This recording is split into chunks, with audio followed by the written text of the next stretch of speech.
یہ بات یاد رکھیے کہ انسان عبادت تب کر پاتا ہے جب اللہ رب العالمین کی مدد اس کے ساتھ ہوتی ہے، اللہ توفیق دیتا ہے، اللہ مدد کرتا ہے تو یہ انسان عبادت کر پاتا ہے۔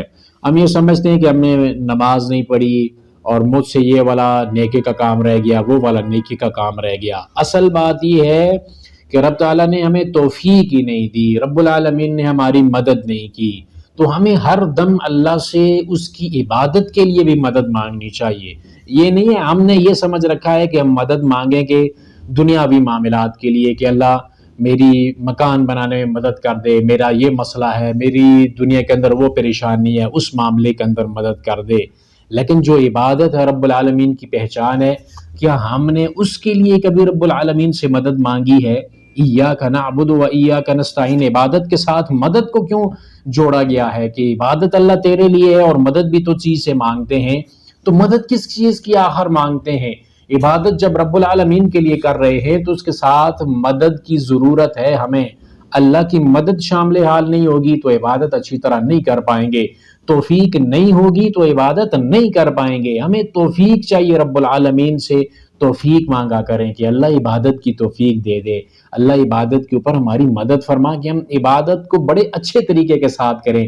اللہ کے نبی صلی اللہ علیہ وسلم کیا دعا مانگا کرتے تھے رب العالمین سے؟ رب اعنی علی ذکرک و شکرک و حسن عبادتک۔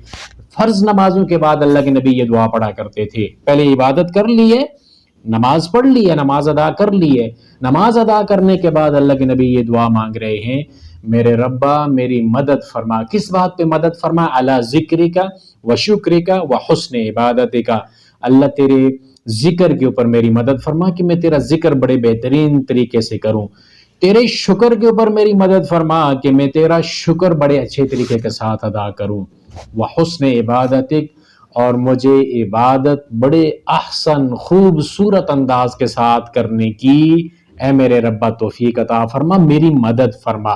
یعنی رب کی مدد کے بغیر نہ رب کا ذکر کر سکتے ہیں، نہ رب کا شکر کر سکتے ہیں، نہ عبادت کے اندر حسن پیدا ہو سکتا ہے۔